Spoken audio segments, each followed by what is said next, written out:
Hello. Welcome back to another Charting Toward Intimacy episode. We are here. We are talking about sex.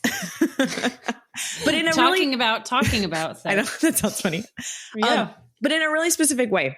And we'll get into that in just a minute. But first, we are going to answer a listener question. We have an open question box. You're welcome to submit questions at any time. We're going to be answering a new question each week. And then at the end of the month, I'm going to take all of the questions that come into this question box and be recording a Q&A video that is going to be available in the Charting Toward Intimacy exclusive community. You can get in the community for just $5 a month. You also get the full video of all the episodes. Sometimes we share images on here. If you were listening to last week's episode, you're probably like, what are those pictures? I want to see them. Well, you can see all the times I mute myself to like tell my children to go away and then. So true. So true. Sometimes you get little surprise appearances of Kathleen's littlest. Yeah. Mm-hmm. She'll pop her tiny little head. Pop her head in. But yeah, so, there's a lot going on in the Charting Toward Intimacy exclusive community. Link to that is in the show notes. But for the question, we have, how do you become an NFP instructor? It's a great question. Both Kathleen and I are instructors. We're instructors in different methods. There's a different way to become an instructor in each of the methods. So Kathleen, you are an instructor in FEM. Do you want to? Correct. It's online, right? Yep. It's online. And it's at a specific time, right? Like they have cohorts of it, right? Correct. Yeah. So it'll run for a particular period or it'll start at a certain time. Yeah. The way it worked with FEM was you signed up to start. I started in like a July. It was a summer start. And you have live trainings every week for, I forget how many weeks already. Probably like 12 to 15 or something like that. And then after you finish that session, those sessions, then you have a practicum phase, which all of them are going to have a practicum phase. Exactly. Sympto Pro is an online self-paced. And so you just sign up for it, you go through it, and then you do practicum. Billings is similar. It has like a cohort model. Yeah. All of these you would just find online to the method that you want to teach. Marquette, you do have to be a medical professional in order to become an instructor. I believe Marquette is also a cohort model. Creighton is the one I know the least about, but I do know it has an in-person component. Yeah. It's also definitely, you are going to spend the most time becoming a Creighton instructor of any of the methods. It's definitely the most in-depth. Yeah. And I will say that in order to remain an active instructor with some of these methods, you do have to be recertified every few years. That's definitely true of Creighton. And it's true of FEM as well. I'm sure it's probably true of Marquette, maybe. I don't really know though. Yeah. And most of them have like a yearly fee that you pay as well to remain an instructor. So, it's really, we're not going to go into like details exactly what it looks like for each method. Like it's really, you need to find out like which method do you want to become an instructor in? And then just go to that method's website. And literally you can just Google search it. Like, I want to become a Billings instructor. How do I do that? The other thing that I did actually that I, when I was looking into which method I wanted to become an instructor in, I reached out, I found other people who were instructors in that method. And I reached out just asking questions that I had about the process or about, what it's like once you are an instructor, like whatever questions that were on my mind that I was like, I don't want to pay this if I don't end up wanting to do it. Right. Reach out, find other instructors in that method, just send an email or like an Instagram message, something, if you can find someone on there, and just ask them questions about their experience to kind of help you make that decision. Yeah. That's a great idea too. You're welcome to ask us questions about, I teach Sympto Pro, and Kathleen does FEM. So if you're interested in either of those, you're welcome to ask questions. All right. So talking about sex, and we're going to be in a very specific way. Kathleen shared something that she and her husband are doing. Yeah. And I literally she said it and I was like, wow. And then like 5 seconds later, as it dawned on me, the implication of how they're doing this, I was like, oh my gosh, like this is amazing. Like it took me a second to take it all in about how incredible it is. Yeah. Okay. Yeah. No, it's pretty great. So just the other week we had this realization that anytime we are talking about sex, it's when there's a problem. So when we have this like disconnect, raise your hand if you're listening right now and this is you. Exactly. Or this is really, like really common. It is. Yeah. Yeah. We've had like a misunderstanding or, whatever it is. And it always ends up being a problem and a fight. And we're trying to like get on the same page under like these fiery tempers. And, like, it's just like, it's not productive. So this happened just the other week. And Michael came home from work the next day and he said, I realized that the only time we talk about sex is when we're in a place or a mood and we're arguing about it. He's like, and nothing good is going to come from that. So from now on, I want to start talking about sex every single day. So the end of the day, making a part of our daily routine that we are going to pick some facet of our sexual relationship and we're just going to talk about it, and not in a way that's like corrective, where it's like, I wish you would do this, or I wish you would understand this, but talking about it in terms of like things that we like, things that we just don't like, right? Things that, like talking about foreplay more, or, initiating more, or, ways we would like to be more intimate, or like whatever it is. It can be anything. But a lot of it, I think where we're starting with it is like more practical stuff, more sort of like technical things, right? Or our feelings behind why we prefer a certain thing. And it's just kind of like, oh, I knew you preferred that, but I never really knew why. And now it makes a lot more sense and I'm paying more attention to it. Right. So that's kind of been our new practice, is just at the end of every day, picking a little topic. And there's a fly buzzing. If you were in our community, you would see the fly buzzing around my head. Oh my gosh. Okay. Let's talk about the implications of like how incredible this is. Okay. On the podcast, we often tell you got to talk about these things. You got to talk about sex. And a lot of times we'll say things like, it needs to be outside of the moment. It needs to be out of the heat of the moment. It needs to not be when somebody has initiated and somebody else has said no. That's not a great time to talk because emotions are high right there. Another not great time to talk, especially if there's like maybe negative things to say, is like right after sex. Like that's not a great time either. And so like in that heat of the moment, it is so hard to have an open and listening mind. And so that's why we're like, look, you got to talk about it like outside of the context. But then you put on top of that the kind of discomfort that we just have as a society. Right. Maybe it's due. I mean, honestly, like we see this in Catholic circles, in Christian circles, in secular circles, that there's a discomfort of talking about sex. Like I meet somebody and tell them what I do, and they like suddenly get very uncomfortable. Yeah. Mm-hmm.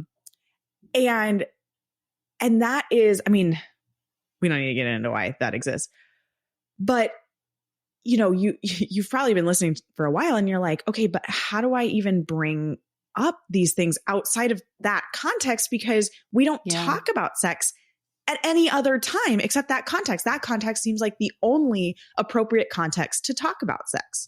Right. And so what this does, it makes every day an appropriate context to talk about sex, and in tiny bite-sized conversations. Yeah. Which is incredible. And I think, what this is making me think of? Is we often talk about the book Holy Sex and how really, I mean, that book for my husband and I, that book was a major catalyst for us being open to talking about sex and working through a lot of issues that we had. And the reason why it worked, now that like Kathleen has shared this with me of what she and her husband are doing, is because what we did was we read that book together and we read a little bit of it every night. So suddenly sex was a conversation, or almost every night, you miss a night here and there, but sex was a conversation that happened every single day. Yeah. And in little bite-sized pieces, we would read a section of it and then be like, well, what did you think about that? What did you think? Or we do the set of quizzes and we'd like talk about that really quick. And it made sex an appropriate conversation topic any day. Yeah. Yeah. And what I love about just like saying, okay, look, we're going to talk about sex, some aspect of sex for just a little bit of time every single day. There's not very much time in between you thinking of something that you do want to bring up and the next time that you're meeting, right? So it's like, let's say like early in the day, you think of something and you're like, wow, I really actually do want my husband to understand this aspect of something. Well, you're going to talk about it later tonight. Yeah. So you don't have to remember for very long. Right. Yeah. Awesome. No, it's, and like, if you're anything like me, you wonder, like, you almost get nervous. Like you might have something you want to say or a question you want to ask or a preference you want to like express, but you get nervous because you don't know how the conversation is going to go. You don't know if it's a good time. You don't know if they're in the mood to talk about it. That's me. It was very early on in our marriage that Michael made it clear. He was like, going to bed is not the time to talk about heavy stuff. Like, to me, it's like, it's the first time we're just like together and like relaxing, where it feels like a good time to have like pillow talk, right? Like, it's like feels like a natural time to me. But for him, it was like, no, because then I'm like stressed out trying to go to bed if it's like a heavy topic. So that, like, he wasn't wrong for expressing that. That's like been something fine. But I will say that it's always made it feel, since we've had kids, right? I mean, we've had kids for 10 years now. It's always made me question, like, okay, when is a good time? Like, cause we're busy here. Like, we need the kids to not be around to have this conversation. Right. So, right. But once they're going to bed, like, we're pretty much going to bed, and then I can't talk about it. So it always makes you ask this question, like, when is a good time to talk about it? But if the habit and the routine becomes, we are going to bed, but we're just going to talk about sex for 5 minutes before we go to bed. Like, it doesn't necessarily have to be heavy. I think that's what he was experiencing, was like, there's this dread with going to bed and saying, let's talk, because it's like, oh, you just feel like it's going to be negative. But if you change the routine to be like, no, we could talk about the positive. And then maybe sometime there might be like a little bit of, not even negative, but some sort of suggestion or, like expression of a dislike. Like, it's okay, because it's just conversational, and it changes that the cringe, sort of like the cringe, factor. And let's talk about that heaviness, because if sex is not a normal conversation that you have, if it's not something you talk about every day, there is this weight to a conversation about sex. Yeah. Because it's like, oh my gosh, I don't know the next time we're going to talk about this. So I have to get everything out now. Yeah.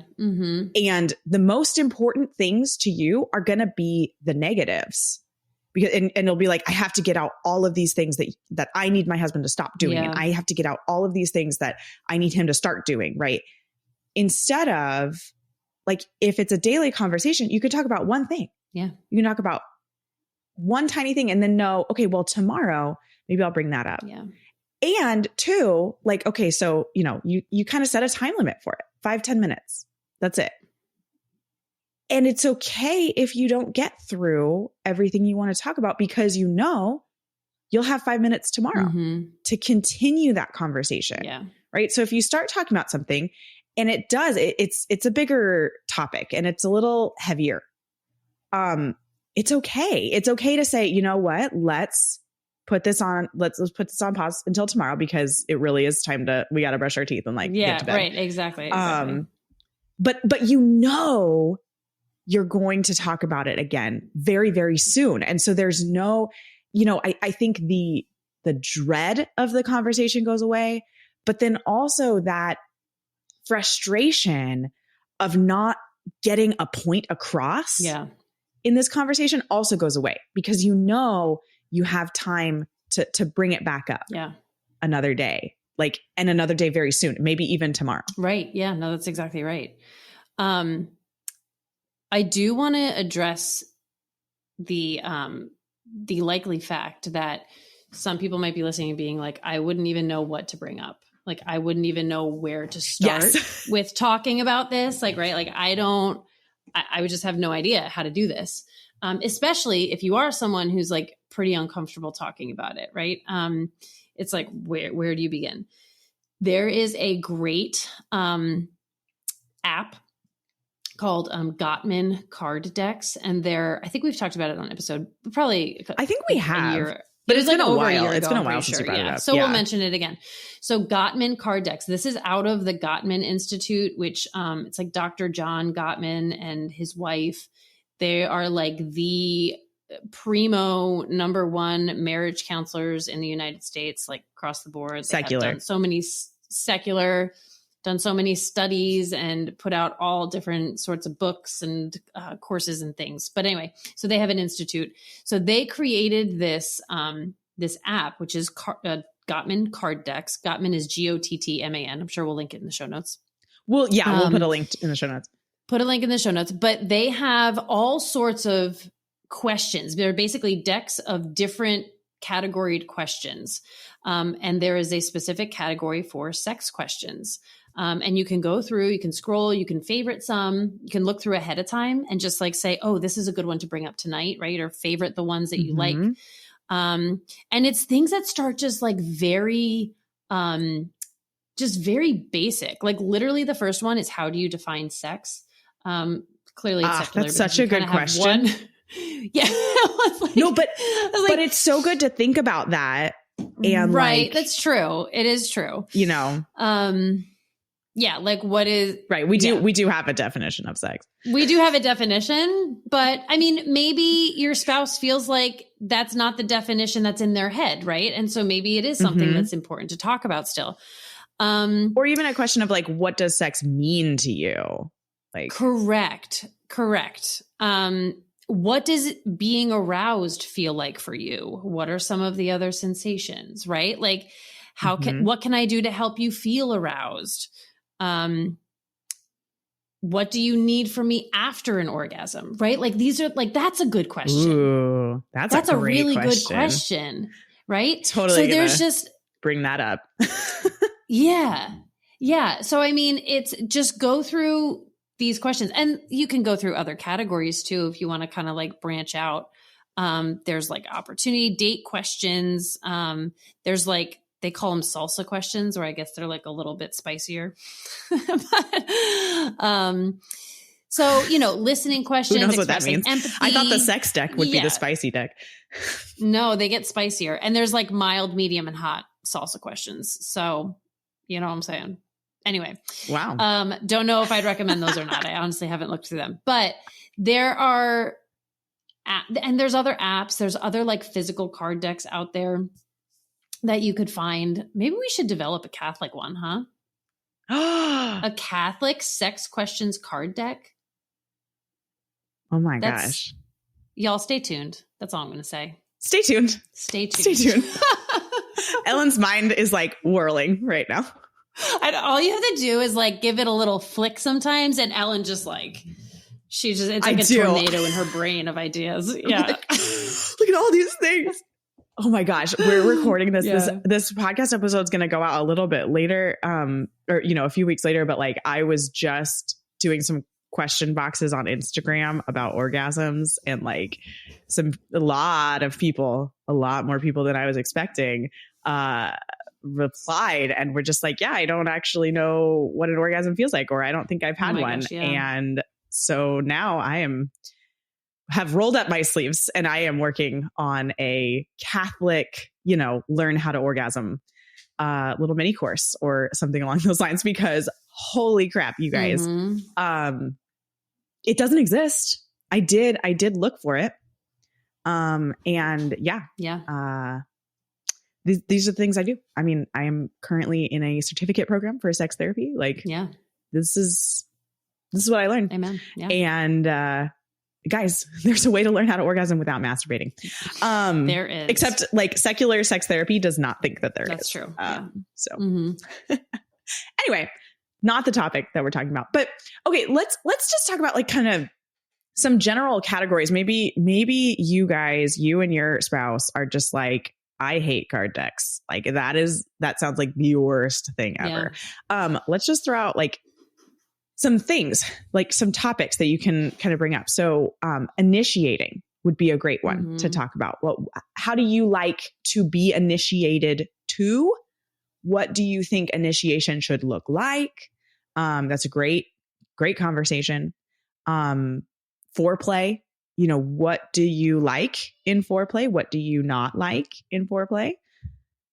Orgasms, what does an orgasm feel like? Or maybe have you ever had one? Yeah. That'd be a good thing. Talk about like timeline.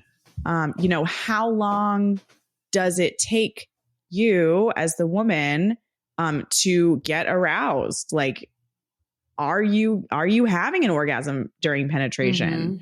Is it happening before? Is it happening after? What's that timeline? I can tell you research, when they have tried to research the timeline for women, they can't give a number because it is too varied. Yeah. But for men, it's 4 to 10 minutes. Wow. Yep. Wow. But it's too varied. It's too varied for women that they can't, they'd be like anywhere from, 4 to an hour. It's too varied to give an actual like estimate. So whatever your timeline is normal. Yeah. That's fine. Yeah. But like figure out what that timeline is for you. 100%. Something that has happened in a past sexual encounter that you liked, maybe something that has happened that you maybe didn't like. It's great to talk about those things out of that context, right? And this is that great conversation out of the context. Things that you have asked for in the past, but like explain the why behind it. Yes. So if you have said, hey, I want you to initiate like this, like explain why, like, what does that make you feel like when your husband initiates like that? And, how does it make you, really, how does it make you feel? Yeah, I can even say one of our conversations that we just had was like regarding lingerie, right? And like, I have a preference for what I kind of like.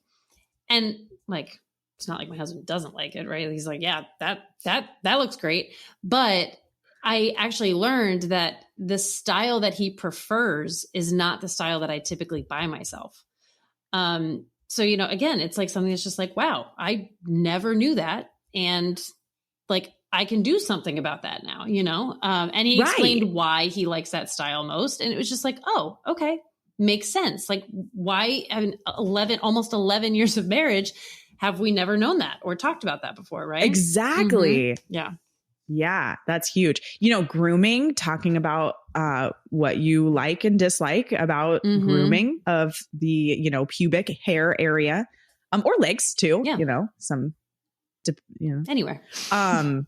But yeah, like preparation for sex, like preferences on prepreparation. Do you like your spouse to be showered? Why do you like that? Do you like them wearing perfume or cologne or, anything? Yeah.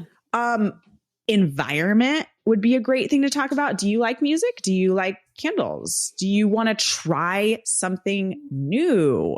That would be a great thing to bring up in these conversations. And it doesn't have to be like a new sex position. Like, I want to try something new. Like, I want to turn the lights on. Yeah. Or I want to turn the lights off. Or I want to have candles, or I want to have music, or I want to, I don't know, or try a different kind of music, right? Like, it doesn't, trying something new doesn't have to be like spicy, kinky. I feel like people are always like, oh my gosh, I don't want to try something new. Yeah. It's like, no, trying something new can just be like, right. I want to light. I want the whole room to be filled with candles. Like, how fun would that be? That'd be pretty fun. Right? Yeah. Go order like a whole bunch of tea lights, right? And light all 100 of them. That'd be cool. That would be really cool. Yeah. Actually, it'd be warm. That's true too.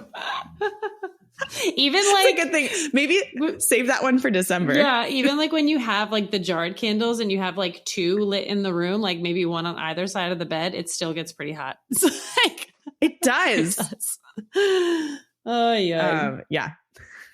Anyway. But yeah, I mean, those are kind of those are the things we're talking about, like bringing and just bite off a tiny bite. Yeah. Because once you have established this routine of talking about sex every day, then you don't have to cover everything in each conversation. Yeah. Okay. Let's take a step back for a second though, and talk about, okay, so you're listening to this and you're like, wow, this sounds great, Ellen and Kathleen. I am like totally on board. How do I broach the subject of doing this every day? Yeah. like, wait a second. I still have to like break the ice here. Right. And somehow broach the subject. I mean, and that's kind of the thing is you will need to break the ice, I think, on this. Use us as an excuse. Hey, I was listening to this podcast and this woman like does this crazy thing with her husband. And I thought maybe like we could try talking about sex every day. Right. Yeah. Or like download the card deck and maybe ease into it and say, hey, I would like to spend 5 minutes every day talking about like answering one of these questions, right? Start with an easy deck. And then after you've established the routine, say, hey, there's this deck about sex. Like let's give it a try. That might be like an easy way to kind of ease in. I don't know what else. So I want to make a recommendation that some people might be like, oh, that's ridiculous. But something that has worked for us in the past, if we have something that we really feel like we need to talk about, but you're kind of nervous to, or you feel awkward and you don't really know how to do it, believe it or not, like we have sent emails to each other before because it just feels a little bit easier. And it's a way where you can really make a case for yourself. Like you can think it through, type it out, go back and like make sure you are clear, like edit what you need to, right? And make it very complimentary. Like, and then they can sit down and just read it. And then always make sure you end it with like, let's talk about this when you get home. Right. Or like, let's talk about this tonight. But you've kind of made the case, you've laid it all out in a way that doesn't feel like you're kind of on the spot and feel really awkward. It's just a nice way to ease into it, but then make sure you end with a clarity of let's talk about this more tonight. Could be a nice, easy way to kind of do it. I love that. I think email and like texting are sometimes really nice ways to kind of jump into a difficult topic. Because like it can be embarrassing, it can be uncomfortable. Right. But I really like the email here because you might want to kind of make a larger case for it than like a text message. Yeah.